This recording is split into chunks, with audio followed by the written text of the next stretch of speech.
so I suppose just Fred was asking me there to talk about the genesis of this project, where it came from.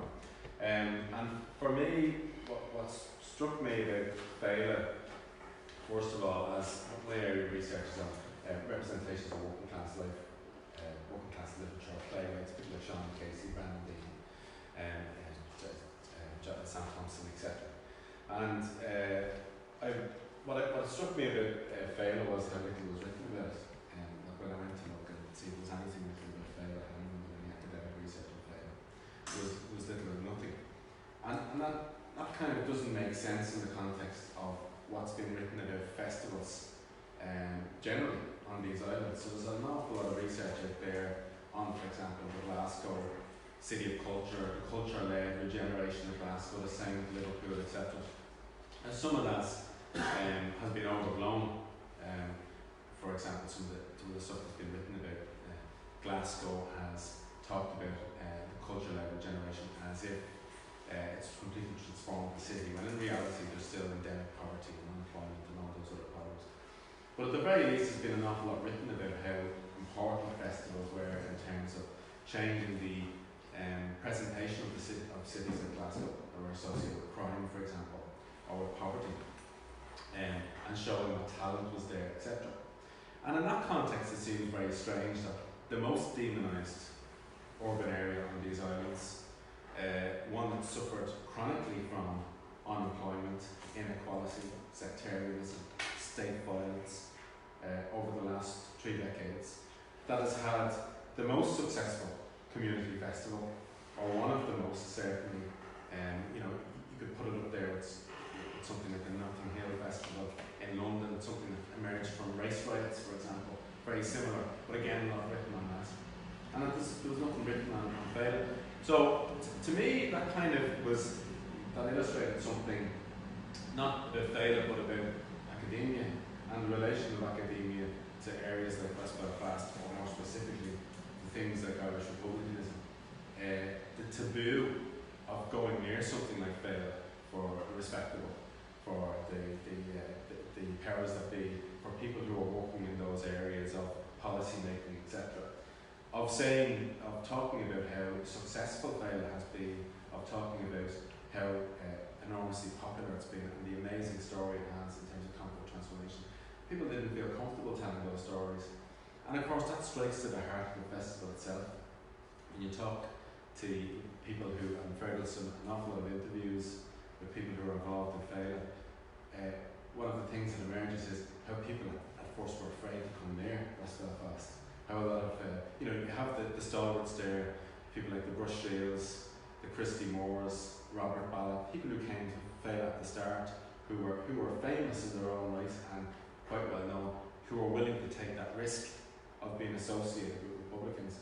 But it takes us back to a period of time which I can remember being my teenage years, when there was that whole taboo over someone shaking Jerry Allen's hand, or people coming near West Belfast, or Mary McAleese was in big trouble, for example, when she went to her presidential campaign for having shook Big McFarlane's hand. There was a big controversy over that. Is she fit to be president?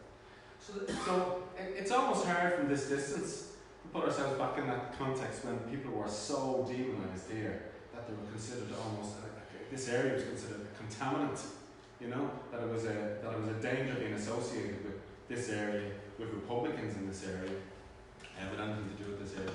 So I think, for me, there was something that shined between the lack of research and actually the story of Fela itself.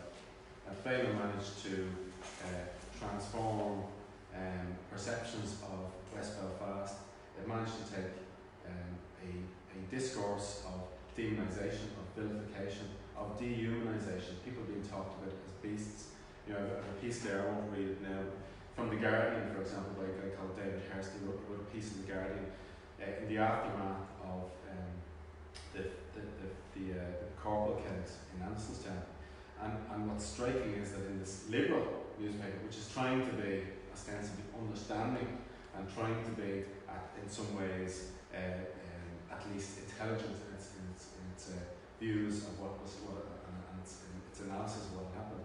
Essentially, what David Hurst wrote was about how these people are extraordinary. They're an anomaly. They're weird. certain madness about West Belfast, that these people, that this is a place apart. So West Belfast was being talked about, and I suppose this goes back to hundreds of years of depictions of Republican and nationalist uprising against the British state, against British imperialism, and indeed depictions of the Irish.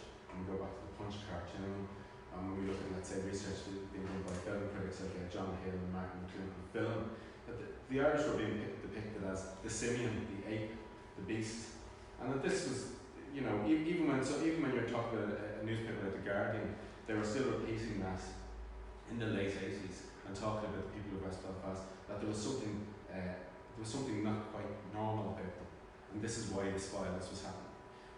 And of course the political explanation for what was going on, the context was being included there, was being pushed aside, and instead people were resorting to amateur psychology. These people have problems of some sorts. This is a society, this is a city-state, he describes it as a place on its own, which is different from everybody else. So for me, the story of Fela is actually extraordinary in the context of festival research, and research has been done on cultural transformation on these islands, in the sense that it's managed to combat that. You know, now you have major acts, and people sometimes have issues with the way in which Fela has been commercialised, and understand that, and actually there's a broader question around that, the way culture is being used in working class areas and cities across these islands. But it is extraordinary to see that Fela now can attract almost any act that they can pay for. That people will come to West Belfast and sing, comedians will come here, all sorts of people feel comfortable coming here. And part of that story is of course the peaceful process itself, but it's also the story of Fela actually combating the dehumanisation of the people here and showing off their talents and their abilities and how human and good those people are. And it's a tribute, I suppose, to the visionaries who started the festival and who saw this and who did it with very little resources, you know. And Jimmy telling the stories, for example, about how himself and Brendan Hughes and Tony Carlisle, you know, start becoming events organisers, you know, and you're getting in big acts, and that begins to spiral and get bigger and bigger. You see people like Christine Poland who probably didn't go to play as much and then becomes a playwright. And you see lots of people who didn't get access to culture, who didn't have access to those cultural spheres, and actually take it and make it their own. And that's an extraordinary story again. You don't generally, I come from a working class area of Dublin, you've nothing comparable in Dublin to Fela and Fulham. So for me, those stories are amazing, and I think that's why this book is so important, because it allows people access to that history, and hopefully for us to get other researchers interested in more research in Fela itself and the system. Hi, Pete.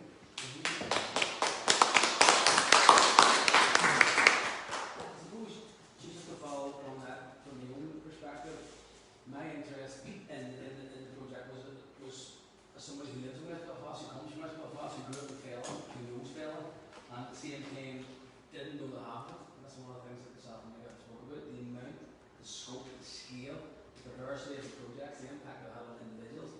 Like the interviews that are going to be going in the archive, in the Dukes Oral History archive, and we literally moved to tears when we interviewed people, because we're using the history model. So people like Jimmy and others are telling their background, telling their history. So you're starting off where we were born. You think that people, like there's one story that sticks out, and I'm going to name the guy, but he was he's a black man, and he also worked as a development officer in Fela. And him telling me the story about him being born in the Donegal Road, playing all his friends, every one of them, DHA, was a Protestant. He played for the soccer team. The eruption of 69 takes place, and within a week, there's a removal of a hand store with the UDA saying, out you go. And the fuck out of the area. He ends up being sent to St James's, to his aunt, and he joins the Fianna. Doesn't know who the Fianna are, knows nothing about it. The Fianna joins the Fianna at 16. At 17, he's in Castlebrae. At 18, he's in London Road. At 18 and a half, he's in on Cash, and he's there for 12 years. And he comes out, and this is just a story of a kid who's telling the story, he's crying, you're going to yourself, what is this? But this is the background, this culture of suppression and resistance which shapes the fella. And when we're going and asking people to write the memoirs, a lot of people, when you do an interview with them, they forget a bit of a story, or they don't want to tell you a juicy bit or a funny bit. And Jimmy and others, there's stuff in his memoir which he didn't tell me when we interviewed, because they go, fuck yeah, that story. So that was one of the ideas. We've got to think, sit back and reflect and put it down on paper. It's rich, it's very rich, and it's vivid, and you get stuff that you wouldn't get in formal interviews. That was one of the reasons why I think that the memoirs are monumental in how good they are, and how interesting they are, and how varied they are. Well, myself and Michael were originally trying to think through this mammoth of an introduction, which became a drama in its own right. I stumbled upon the quote from Jimmy Gralton. I think it's interesting to refer to this quote when we're talking about what's happening in this building. Was when we spoke about building Gill and McGill, we spoke about Jimmy's Hall, or spoke about this being a safe space, or a space where people could come. Rona said this in interviews when we're talking about Failing the Carrigan, which is an offshoot of Fail. This is an important point. This big Fail here is an offshoot of Fail, and I'll get back to that in a second. But when we were talking about this building here, we were talking about creating a space, a liberatory space where people could come, think, reflect about their place in the world, and become active, and become involved in politics and in struggle. And we have a quote here from Jimmy Gralton. If anybody has saw the film, this is the scene where the priest is coming and telling that what's happening in the Pierce Connolly Hall is wrong and is evil and should be stopped. And he said, "I'm no scholar. I've been a soldier, a sailor, a docker, a miner, on the seas and on the ground. I've made many a mistake, and despite all our flaws, I believe in my neighbour, my fellow man, my class, meeting up and struggling to understand our lives as best we can. On our own, in isolation, we perish. This hall is a safe space where we can think, talk, learn, listen and laugh and dance. It's a good place. If I were a believer like you, I'd call it a holy place. It brings out the best in us. Don't be frightened. Come along, meet us, talk to us, question us, but work with us. There's enough misery already in the world. We are one people, united in our beliefs with a common interest, not just to survive like a dog, but to live and to celebrate, to dance and to sing as free human beings." And I think what Jimmy Grant was talking about there, and when I sent this to Michael, he went and 10,000 words thinking about it, because it encapsulated what Fail actually was about. And that was one of the things that kind of drew me to the project. Was if you look at the foundation of the Orange State here, and so Arnie and Co are going to be trying to celebrate 100 years in a year and a half thing. That's what's done it, isn't back, because I'll have something to celebrate. But when they are talking about the foundation of the Orange State, what happened was nationalist communities were ghettoised in the parishes. And a lot of the nucleus of Fail was already there, because there would have been the GAA, you had the Ancient Order of Hibernians, you later on had it coming to an hour, partial outback, and these would be centres of cultural activity that were happening in isolation from the state. The state was something that picked you up. It wasn't something that you could be involved in, it was something you had to hide away from.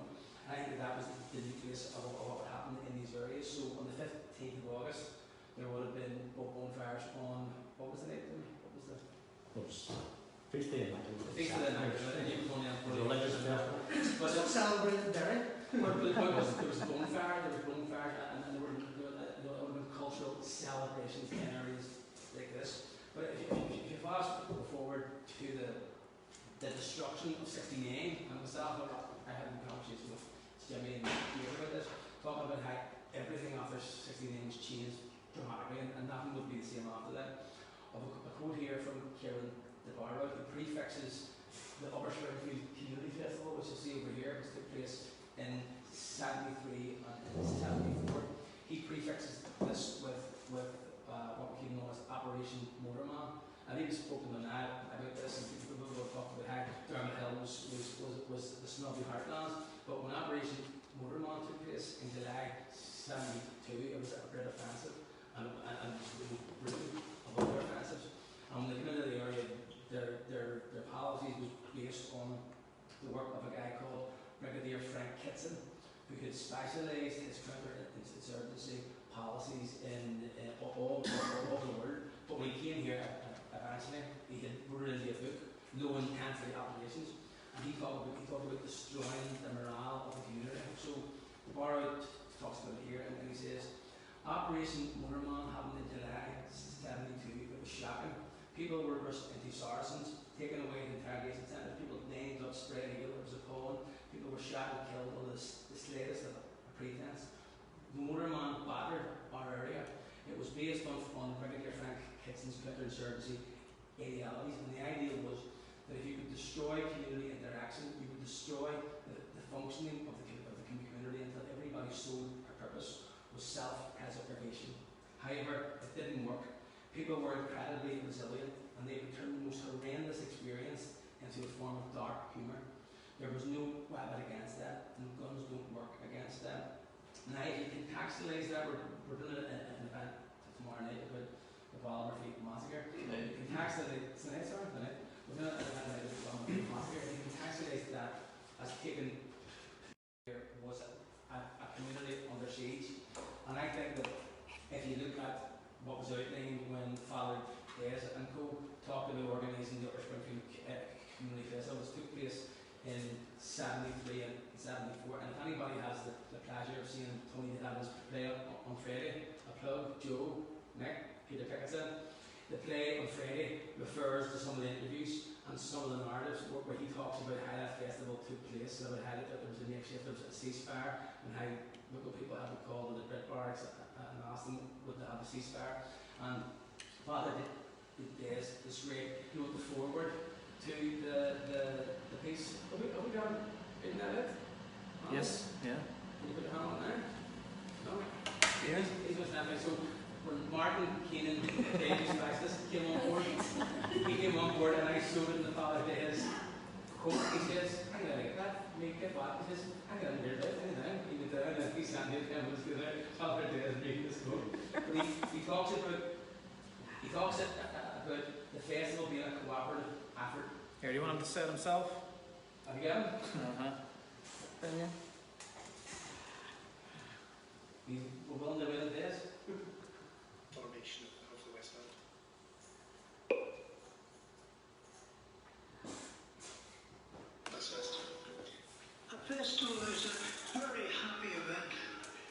There were times when many of us thought we would never be able to celebrate again. We've had hard times indeed. But people share more in times of trouble than they do at any other time, and that is what our festival is about. This festival was first thought out by a group of citizens who take a different view about an awful lot of things, but agree on some very important things. And one is that in these days, people need to become happy again. The festival is a morale booster. Another is that people must work together for the good of the community. The festival is a cooperative effort. Another is that we need to think of the future. Those who are together for this festival will stay together for much more to come. So we look forward to a good life for our people, for all our people. The Upper Springfield Festival is, we hope, a new beginning. In this spirit, it's offered to everyone who will celebrate with us.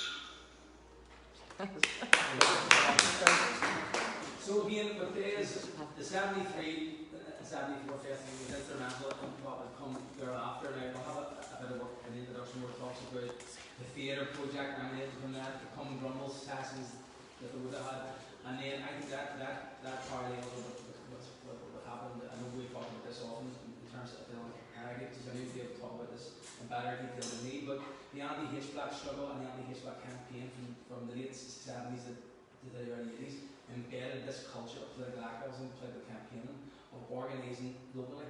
We would have had local branches of that campaigning network, and I think that after the 1981 hunger strike, there was a transformation in how politics played out locally, whereby there was a de-intensification of the overt melody struggle as the only way that change could be made, and the melody struggle became much more strategic and contextualised within what was happening in communities here. So the onset of community politics, the Foster Base Scotland, the foundation of Conway Mill, for example, the foundation of the Falls Women's Centre, the foundation of a plethora of local social community projects, I believe, emanated from this type of politics here. And that was another reason why I was interested in Fela, because if you look at the corollary and you look at the descent that Fela took, you can't divorce Fela and football from the wider growth of community politics in West Belfast, because they're intermixed and interlinked.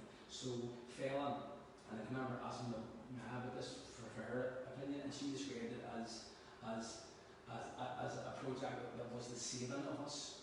And I think that was a very distinct way to describe it, because she was talking about that period that Mega had talked about in 1888, and again, the time that we did the talk in St Mary's, I referred to, I can't leave them out, Francis Fanon from Algeria, and one of the things that Fanon talked about, he talked about, when myself and Mega was writing this, we had to take loads of stuff out and in, and we had a quote from Fanon. He talks about this thing which he calls counter-hegemonic mirroring, and it's a big long word. It was so long that Mega said I need to take it out because no one's going to understand what fucking means. But I didn't understand what it meant until Farmer Pusley explained to me when I was doing the book about the H-blocks. But what he talked about in that, getting back to the discourse that Mega talked about, that dehumanising discourse of empire, what Fanon was talking about in Algeria was turning that on its head. So we think about hegemony as the power of empire. If it's counter-hegemonic, you're challenging that.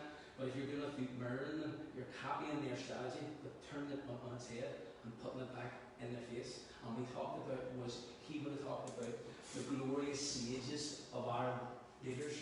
He would have talked about the glorious time before empire. What the empire was doing was saying that you were a barbarian, you were a slave. Before they came, you had nothing to offer. You were being civilized from barbarism. So what Fanon was talking about was turning that on its head. But if you look at the writings of Padraig Pearse, for example, when he talks about more McGlure compelling prose, he's talking about that, he's trying to glorify. Now there's a liberal mix of truth and myth in that. He's trying to glorify a past in order to try and create that idea of self-esteem, of challenging the discourse of empire. And similarly with Connolly, we talked about communism. I guess it was cooperative madness there, but Connolly was exaggerating that to counter the narrative of empire. And that's the same as what Fanon was talking about doing. And if you think about that period of 88, in the aftermath of what happened in Milltown, the idea of a community being suffocated, I think, is exactly what was happening here. So Fanon talked about, we revolt simply because we are no longer able to breathe. And that idea of breathlessness, I think explains that period of time. Because not only were you being attacked from every angle, from church. I remember as a kid, that's when we stopped going to mass, because the bishop at the time, Cahill Daly, talked about, although we can't find this quote anywhere, tried to find it, he talked about people of West Belfast having their hands drenched in blood in the aftermath of what happened in the corporals. So being attacked by civil society, being attacked by church, being attacked by state, being attacked by empire, and the all-pervasive nature of the media.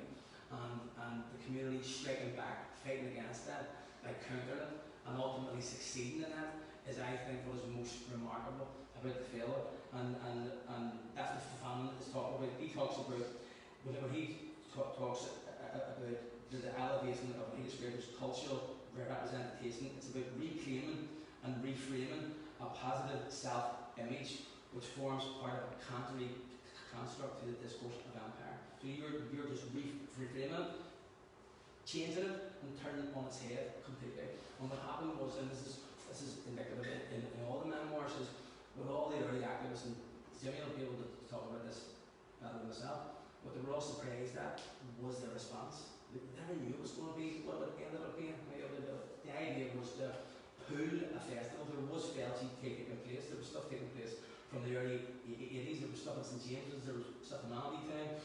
Christine Poland is talking about her, and Christine McKenna organising stuff in the early 80s. There was stuff happening all over the place, but it wasn't happening at the same date, it wasn't happening at the same time. So the idea, when Adams called the meeting, was to pull it all into a coordinated framework and to do it over 1 week, to pull every resources. But the impact of it was far and away above what people expected, and the response to that was second to none.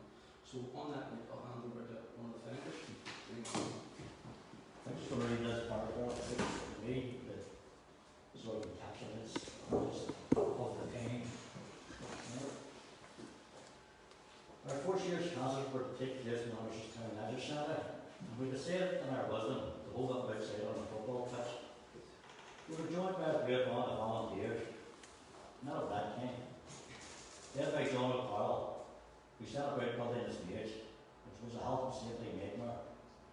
Our line-up was completed, and the day was kicked off by a local hero, Rob McCulloch, and his band Baraka, joined by Mary Dulles and John O'Carroll's brother, R.I.P. We had about 10 local bands who were performing for free. The headline act was to be Energy Orchard, led by Joey Fax and the late Bob Kennedy. They were based in London at the time and had just secured a record deal. They agreed to come home and be paid their travel expenses. Bruce Sheets and his band were booked to play in Night Pump in Dublin. We had to negotiate a fee, which made us really nervous because we didn't have any money. We were totally reliant on the door tickets. As it turned out, the rain caught us out and we were forced to move to a ramshackle marquee, set up outside the Anti-Town Social Club. The gang that erected this marquee had leather on the waste ground, and the inside walls were covered in muck. They thought I was cracking my blacks. There was no floor covering on the inside, and the ground was covered in holes and high puddles. And rain hammered down outside. It looked as if we were finished before we started. But the old saying, if you build it, they will come, turned out to be true. People were up for a party, come what may, and we ended up with a packed marquee, and Bruce Sheets belting out dirty old town. The Century Steel Band also played that night all the way to Coventry. And when they, went up, and Energy Orchard sang Sailor Town, they brought the house down literally, and part of the marquee collapsed. It looked like a disaster had finally struck, until a bunch of people come running in with what looked like suspiciously lit telegraph pole and propped up the roof, the row of approval from the crowd. That night turned into one of many to remember. We'd made a bit of money. Bruce Sheets sat back as free for the evening with the message that he would do all he could to support us through June. He thinks it's important to remember to feel that we were very humble beginnings, brought forward by people with little financial resources, but plenty of voluntary effort. The British government had been attendant tears to West Belfast, referring to us as a criminal community, and starting the area of uneconomic or community stimulus. We were met with opposition from officialdom and access to local amenities closed off. When we decided to move our opening date to the Falls Park due to the growth of the festival, we were locked out by Belfast City Council. Mysteriously, a latch fell off the gates by the time it did reach the park, and the rest I say since then. The festival was, of course, much greater than a few concerts we put on. Local areas were organising themselves with their own activities and productions. None better than the legendary Springhill Festival, led by Kenny McCarthy and his merry band of followers. But that's another story, so I suspect.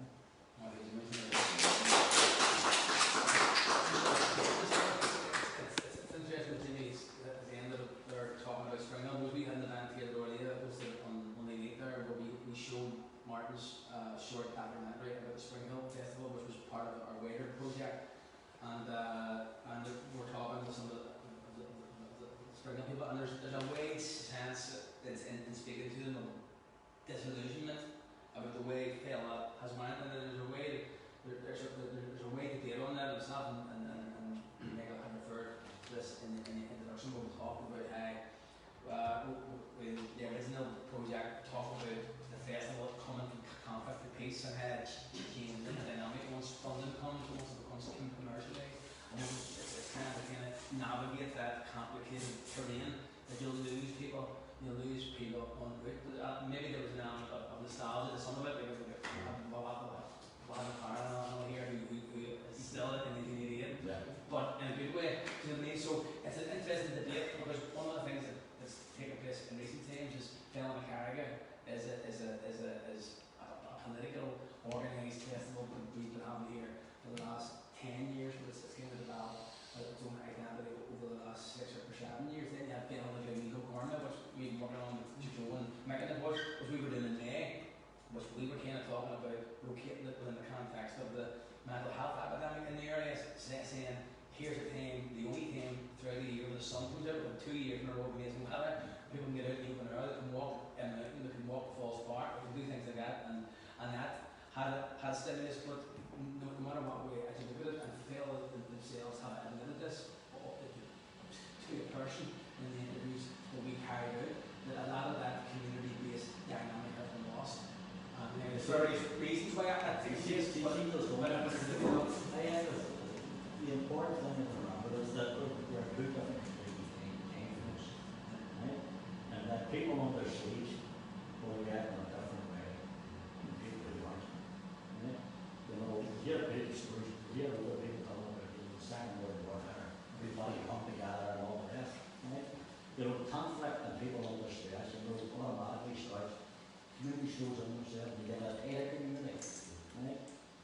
Whereas when things settle down about it, everybody starts going their own way and their own different interests and freedom to explore those things. So inevitably you lost, right? You know, it's a good thing that we are where we are. You know, the people that practice has it against them involved. You know, at the same time too, while we were all together and stuck together, we were also learning the army force everywhere. Right? And people were on the flat end daily, their lives, with nothing. Right? So it's important to remember as a council to keep that in context. And it's difficult to generate that same mood of defiance. Yeah. Right? Because it's hard to read the focus on all the army folks all around everywhere else. It was easy to focus, it was easy to vent. Whereas today, you know, all those things are invisible. They're all still there. You know, but they aren't in your face. They aren't passively in your face the way they were. You know, so lots of different, you know, like Spring Hill's a great forum for rebellion, basically. You know, because that huge fort's in behind us. But it was It's not all the to detonate, you know, to say, they're all up there and all the rest. We're all in here singing. You know, so. And the other thing was practically Tony Carly has it in his memoir that it's bringing it to the end. I mean, it came to its own end, you know, because it couldn't be maintained. Yeah. It couldn't be maintained as It was never the money It was of back its then. time. It was of its time, and the local community would be at the end being prepared to leave the area, so we could have it. So it was too long campus. It was just. But at the same time, there's still a huge amount that can be done to make it far more community based than the drift that's starting to happen there. It's okay to get the very good kids in the Falls Park and everything else. Brilliant. We've all these high profile events. It's all brilliant. But at the end of the day, a lot of communities are going left behind. And what we're trying to get, you know, from the sample festival or whatever is, well, everybody should just go and organise themselves. But at the same time, they're there in a leadership role, and they need to lead, into back into the communities again. And the focus needs to go back into the communities again, and resources need to go back into the communities again. And local activists who are capable of actually pulling together local festivals need to be supported. And whether or not they need to be trained in how to do it, it's not rocket science. I think there's a danger always in isolating what's happened to Fada from that wider context and decoupling it from debates, for example, around neoliberalism. What's happened over the last 20, 30 years in terms of working class communities across Western society, you know. Lawrence McKeown, I think, is very good in this in terms of talking about how, you know, Fada is an amazing achievement in the context that what's been happening. And, you know, I can remember the 80s, for example, when lots of people were unemployed in Dublin. We didn't have a festival, but we did have a big anti-drugs movement, for example, into the 90s. People were willing to come out in the streets, people were active, they were organising. There were far more, as far as I can see, organisers, far more going on. When people got jobs, when some of that movement was subsumed into it was funded, for example, it changed the dynamic. But people were busier, people were doing different things, and they had different priorities in their lives. In the last 30 years, people have become more individualistic, become more worried about their car and how big their house is and stuff like that. That's changed. So we can't take it away from those debates. And then also you can't take away, and Sean Murrigan says in his interview with you, for example, for a project, about how he you know, the fervour, the energy that people had during a struggle, a conflict, an armed conflict in this area is completely different to the energy that's there now. And I mean, people see it even in the GAA and things like that. You know, sometimes it's hard to get people to actually do stuff. Everyone has an opinion. You know, I know there's a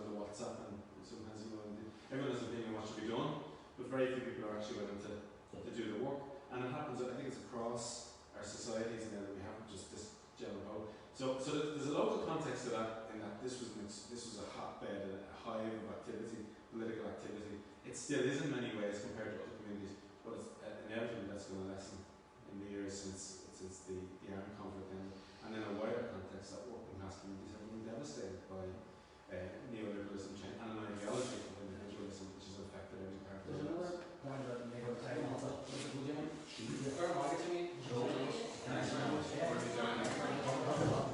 You got one? Okay. Stop, boys. You got it? So the other point, Megan, you'd be interested in this up to people bragging about this again. If you look at, from our perspective, the original fail was based in Cullinan, and the Cullinan at that stage in the early 90s was a hotbed, it was an army struggle that was going on in Cullinan. Everything was happening. It was a madhouse, but I guess. But everything was happening in the Cullinan at that stage, and fail was part of that. The Rally Fallacy, you had the cafe, you had the Nice School downstairs, you had the school in place. It was, again, it was refused funding. It had no funding. It was ran completely and utterly on the voluntary activism of the community. So it wasn't until '97 that it got the funding. But I think that the point that Megan made, it was interesting. If you can't divorce failure from the rest of the stuff, it took place in the whole debate about how West Belfast communities have become professionalised and has lost its roots, because they were getting the same funding as Fela. So if you look at Fela gets its first major grant in 1985 after the ceasefire, and the activists were saying that they were ready in 82. You speak to Danny Power, for example, Danny Power would say he was a director at Fela for 5 years on no salary, and he was saying people talking about Fela but never had the funding. He says, I applied every year, we never got it. We tried. Nobody could give us anything. We would have looked from them, but weren't able to get it because of who we were, because of where we lived. So he would use that argument in terms of that period at the time. But I think one of the interesting things, and I mentioned this to Jimmy, which I wasn't expecting, when you look at the course of Fela, the high point of Fela, I would argue, in terms of its community activism, in terms of its growth, was actually the period 85 to 2000 when they got the funding. So that's something I was expecting to see. When you look at what took place, the Dinlids phenomenon, a lot of the major projects that emanated at that period of time came after they got the funding. So you think about this, all these brilliant ideas, and I also when the funding came, lots of stuff was lost, lots of people fell away. There was loads of disadvantages to it, but there was a major before. It was also you had these people who had resources, which never happened before. So they were able to do amazing things, put the ideas into practice.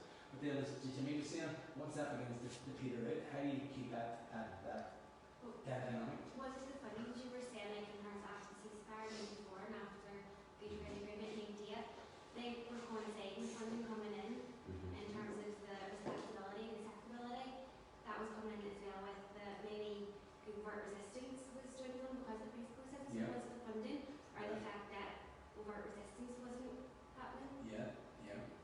There's also a case that the sort of main shareholders used to be the people, and it became the funders. And when you don't have to rely, your shareholders sort of dictate the pace, and when you allow the money to start dictating the pace, it sort of loses itself too organisationally. Whereas now the festivals go, I think they have to reinvest back into the community organisations that started it up in the first place. I mean, surely they have to realise that that has to be the direction back again. So that was one of the points that Jimmy made, himself and Tony Carlyle and others were arguing that once the funding came, and the funding coming was a coup. The funding coming from Fela was the same as Kalashi First, you get recognition, that's what you wanted, that's what it was all about. Then I think to get what you were intended to do, because you were doing that with everybody else. At the same time, Jimmy's argument was, how can I get activists to do the work they've been doing if somebody's getting paid? They're going to say, I don't want to do it anymore because they're getting paid, so it's their job. You have that happened to it. Tony Carlyle, he was arguing, he was saying, again, and this wasn't practical, but his argument was, could we not take the funding as a pot of money and not employ anybody, but just do what we're doing and just spend it on projects? But that wasn't allowed. What they were saying was there has to be a director, a development worker, an administrator, and a big chapter, or whatever it was, 4 jobs at the package. So it's that or it's nothing. So you have to tell that.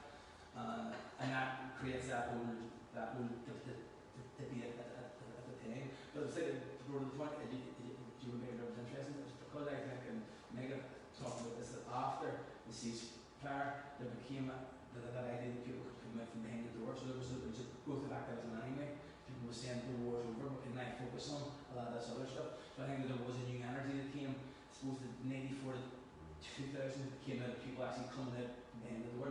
We have a photograph on the actual actually probably come up in the photograph earlier on when the first St. Patrick's Day rally went into City Hall in April 1998. There was 40,000 people. 40,000 people, and you have a photograph of yourself. Mohammed Khan was an aerial chef. He was working for the Army Chinese at the time. 40,000 people. It was the first time. It was like they were caged animals put into the centre of Belfast. We weren't meant to do it. So it was a major big parade. Everyone was coming out in their droves. For those early years, Scale ran the St. Patrick's Day parade, and then the part of the campaign was get Belfast City Council to take it over. Once they took it over, everyone stopped going. Nobody goes to the Patrick's Day parade. But when they were organising the field, everybody used to go. So you're down with the days.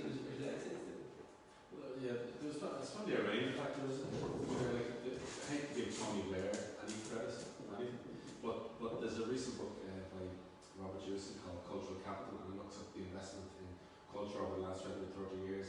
And actually, one of the things you see in the 1990s, there were communists who were writing public policy, cultural policy for the British government into the 1990s. And there's that song when the Blair government came in and the Labour government came in, things could only get better. And if anything could encapsulate that moment in time, there was a feeling of things getting better in some contexts. Now, definitely the funding for culture in working class communities dramatically increased during the time of the Blair government, right up to Gordon Brown. So what's happening was you had unemployment going down. You know, I remember in Dublin, for example, there was 80% unemployment in some areas of working class. I'm not sure what the figures were here, but they were high. Lots of people had time, they had no money. It was just assumed that you weren't going to get a job sometimes, so people went on and they were active in the communities, they had lots to do in the communities. Then suddenly people started getting jobs. And also there was funding put into things like failing, but that was happening all throughout these islands, both down south and in Britain. There was a new focus actually on funding things in disadvantaged areas. There was a new policy imperatives around inequality. So there was money put into these things, and like Fergal says, it was actually a good thing. People wanted that money, they used it and actually used it to do lots of good stuff. And in the late 90s, we see the energy when you talk to the Justice Group that created Bill, it's the play. I mean, it's infectious, the energy that they talk about that time and what they were able to do in the late 90s. You know, they were creating the play. Some of them had never gone to the theatre. Suddenly you're acting in a play. Suddenly the play's in New York. You know, I mean, it's just an amazing story. So there was that amazing energy at the time, and of course then also the newly released energies of the peace process, of people saying, we have to get active in our communities, we have to create, we have to build. This is a time to build change. So all of those things were very good, but underneath that, people start getting jobs, people start getting lives, people start getting professional careers, etc., etc. And then people start getting money and other focuses. And people have awful, devastated lives in many contexts. So then they start maybe, focusing on just getting a house and a car and family and everything together. And things drift in terms of that community activism. In a way, it's a story of a silver lining being in all that unemployment and all that conflict, that you've lots of people who are actually active and extremely determined to create change. And one of the sad things is that just over these last couple of decades, that as some money is now changing now, of course, the last 10 years of austerity has been completely different in terms of culture and communities and all that. But what happened in the years up to that was that you had an efflorescence of funding for all these activities, but also a declining amount of willingness on people's behalf to do things for free, to do things within their communities to spend time, and limited time. People just not at the same time anymore. And I think that's not just a story of West Belfast, I think that's a story in other contexts. Well, maybe it's felt more severely in West Belfast because people were fighting against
But there's another unspoken thing too, and I guess it's only because I went through it myself, but there's people that left, that the generation that came after the 70s and the 80s perhaps, went in till achieved for the most part very good numbers in third level education in terms of working class areas.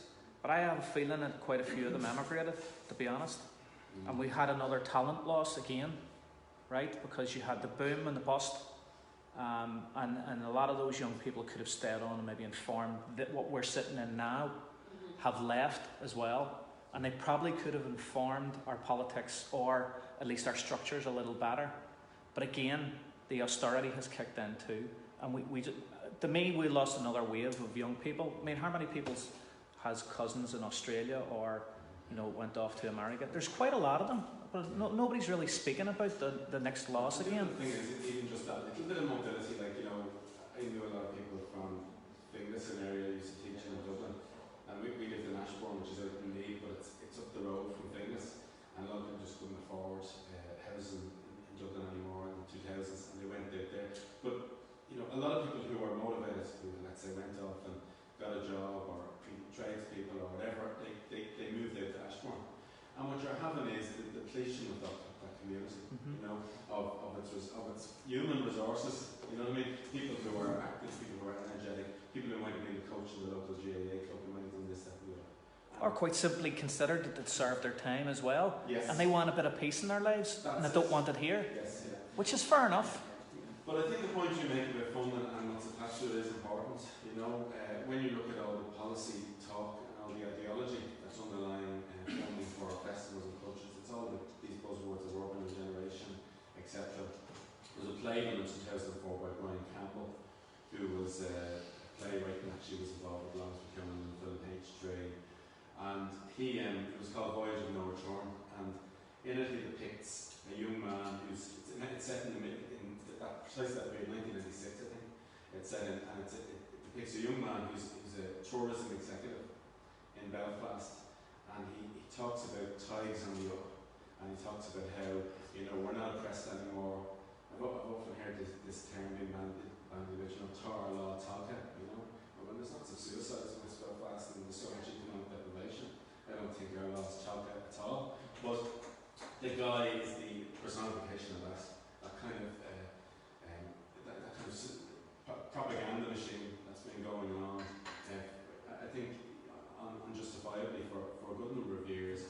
Things are on the up, peace process, things are on the up, things are getting better, we have equality now, there's no sectarianism, things are, and this guy goes out to Montserrat, and he in the play he ends up trying to run a tourism initiative, a post-disaster tourism initiative in Montserrat. There's been a natural disaster, and he wants to bring tourists in to see the natural disaster. And a local woman is talking about, the hypocrisy of this. And he comes from West Belfast, and now he's gone out to Montserrat to bring in neo-colonialism. And it's an American company he brings into Montserrat. And I think Brian Campbell was actually, unfortunately he died a number of years back. But he was looking at what was happening here. It was pre-warning. And it was pre-warning of the concept that sometimes you can get a bit high in your own rhetoric. And you can start saying things are getting better, everything's good, and I think people have really gotten away with that. When you're thinking of the policy they're setting, you're looking at the drug epidemic here, and they're closing down the Falls Community Council drugs programme. It's the only community-led programme in West Belfast with, some of the highest rates of suicide, drug taking. It's the same where Balmer Fueling Centre, the Centre for Health and Wellbeing, was set up by women in this area, who most of the women who set it up were on tranquilizers. And affected by it directly. And affected directly by what was going on in the area. But once those women have raised their kids and there's intergenerational trauma, then you're not part of the health and wellbeing centre, because you weren't part of back then, but you're totally part of back then, but there's no. And that's why the high levels of suicide are here, and there's still trauma, and young people are being demonised, and it's nearly like it comes in waves, so put it in, and then it's taken back out, there'll be more damage. So. But it's like you said, Micheál, as well, a rising tide is only good if you've got a life jacket. It doesn't lift everybody, it's only good if you have a life jacket. Yeah. You know what I mean? But that was part of the idea, lads. You to say, I actually feel really well with feeling like Lady Warwick. I pass my car every day and he tells me how good Spring Hill was and how I love to have it back, and in practical terms probably you'd never do it, but I think in terms of feeling and coming back into the community and stuff, like the offshoot of us not being a part of going and stuff, but looking at this festival at Tron and going, God, that really looks good, and could we do something similar? And putting like-minded people in the room and going, how do we get as many people in our communities out and about during a week long of activities, and making it very, very simple.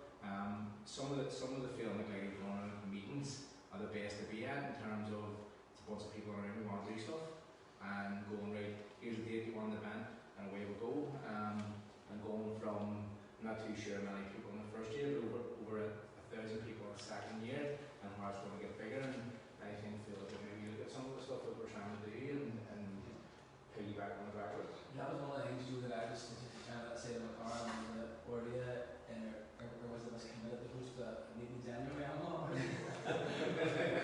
Meeting in January with all the old Spring Hill crew. And the thing about it is they do have things there, they do have ideas, but one thing I was thinking is it needs to be new people. When I went to part of our research today, I was invited to the Queen's hat on, the Northern hat on, I was at the meeting in Harry County, there's 50 people in the room, all do well. I said to Harry, he was chairing it, he's youngest there, 31.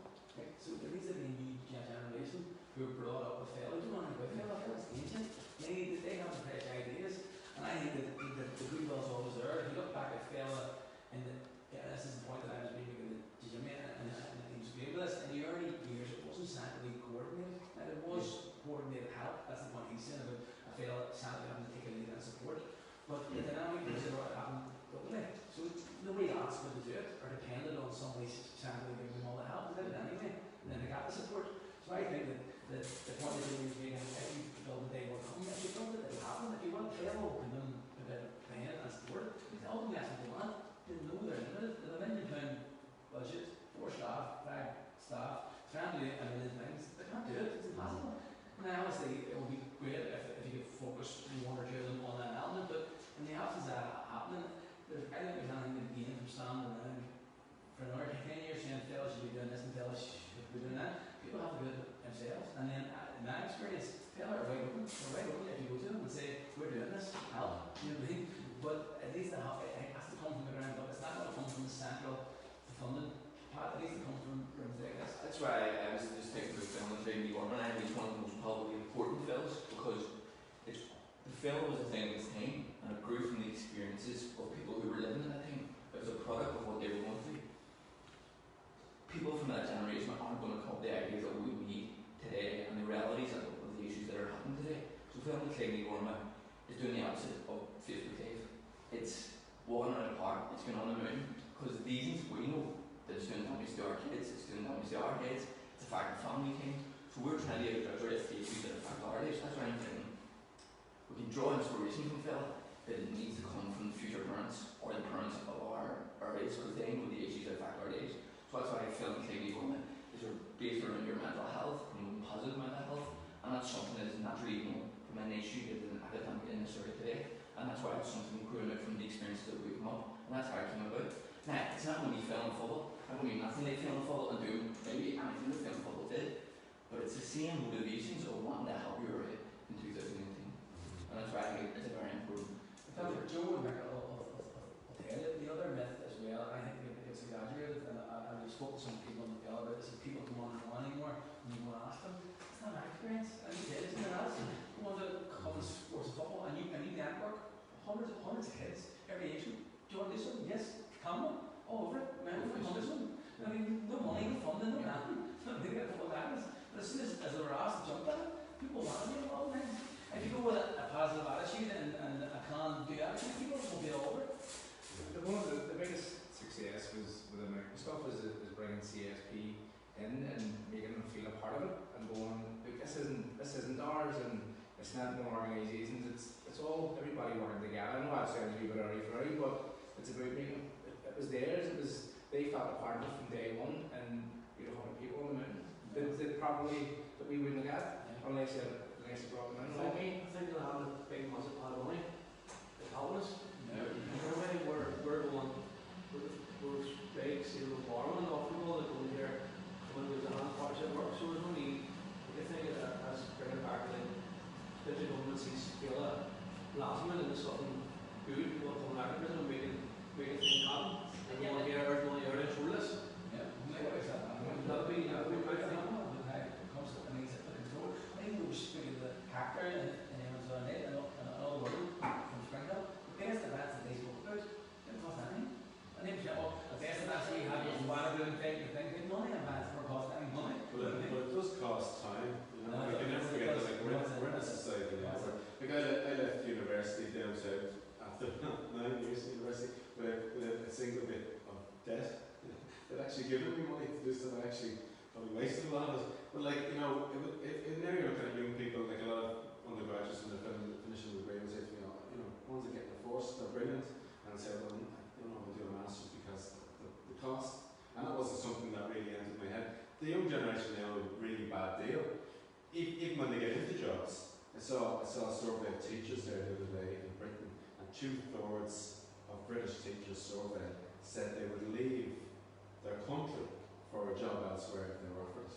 You know what I mean? Because they're under so much pressure all the time. You see it, people are being judged by all sorts of metrics and they're increasingly being overloaded with administration, etc. Young people on 0-hour contracts, trying to eke out a living every week and the price of everything going up and austerity. People's time is being taken away. They're increasingly under pressure. The anxiety is huge. If they have kids, they're getting up early in the morning, dropping the kid off the childcare, coming back and having an hour maybe with the kid in the evening. And everything's being shrunk. Yeah. And of course that's the environment we're in. Yeah, and we can never forget that. I think, you know, we can only put up so much to people's attitudes. Yeah. It's actually the space they have in which to be activists. And that was the point that we made when we